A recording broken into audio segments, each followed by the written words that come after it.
कंडा बनता, छेना बनता या वो उपला, अलोना, गोबरी, जो समझो आप।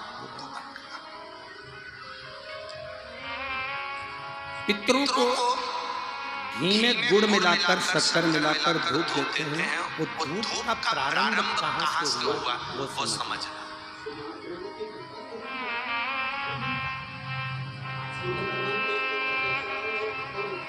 असमंज ने वशिष्ठ बाबा से कहा, मेरे भाई नहीं। वशिष्ठ ऋषि ने कहा तो अपने शिष्य से कहा,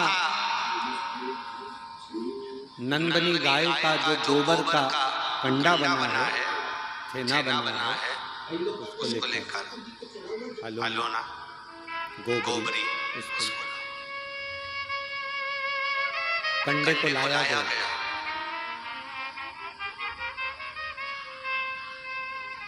अग्नि में जलाया गया। जलाकर असमंज के सामने उसको रखा गया। उसमें नंदनी गाय के दूध का घी बनाकर उस कंडे पर छोड़ा गया। कंडे में से जो धुआं निकला, जो धूप निकली, जो तरंग निकली, जो सुगंध निकली, वशिष्ठ बाबा ने असमंज से कहा, सुनो, ये तरंग, ये धुआं, ये गंध इस कंडे की, गाय के गोबर के कंडे की उस घी की तरंग जहां जा रही है वहां तुम जाओ। इस तरंग, इस सुगंध के पीछे पीछे जाना, तुम्हें तुम्हारे भाई प्राप्त हो जाएंगे। असमंज उस तरंग सुगंध के पीछे पीछे पीछे पीछे पीछे खुशबू लेते हुए सुगंध धुएं के पीछे पीछे जा।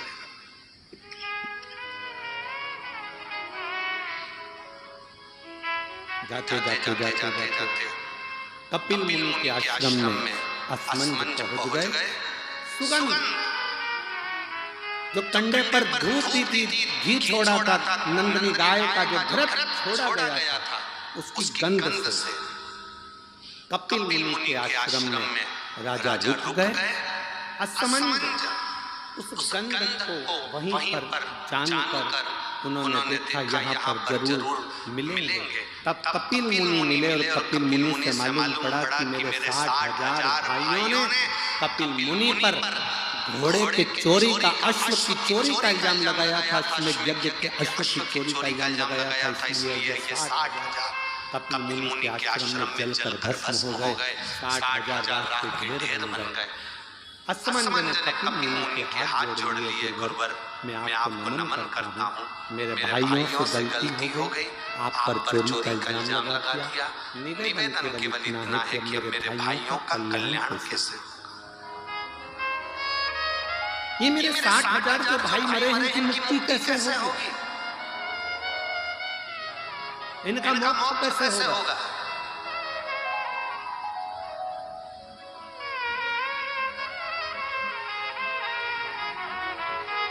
कपिल मुनि ने कहा,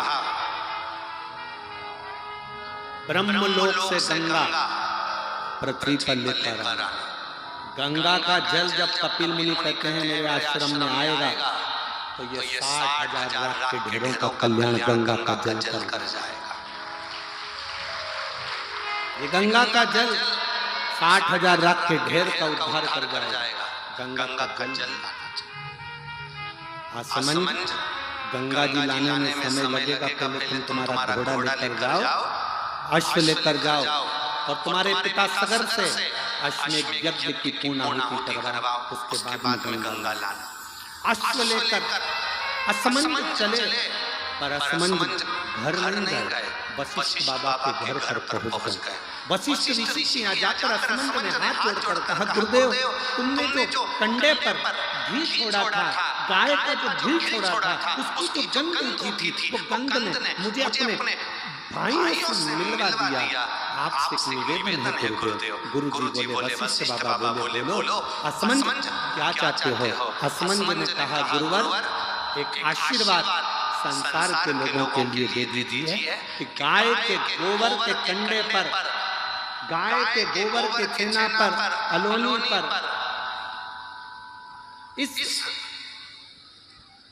कंडे पर जो घृत गाय का घी छोड़ेगा या गुड़ शक्कर उस पर छोड़ेगा, उसकी गंध उसके पितरों को तृप्त कर दे और पितरों का आशीर्वाद उसके घर कर दे।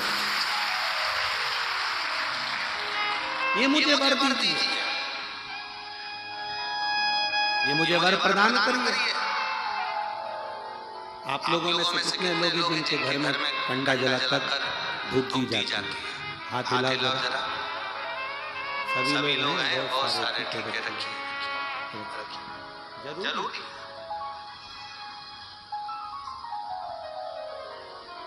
श्राद्ध पक्ष में ये दुनिया के लोग भले हंसे हमारे सनातन धर्म पर,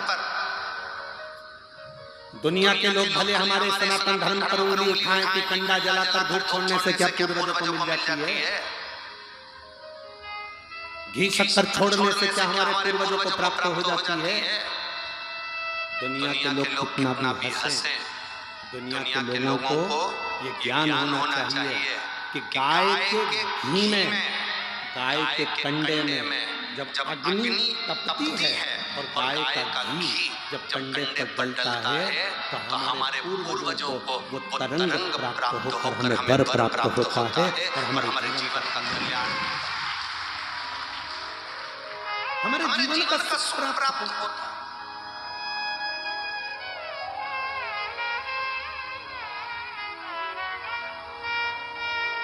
हमारे जीवन का आनंद प्राप्त होता है। गोपिन मन में सोच कर जा रहे, धीरे धीरे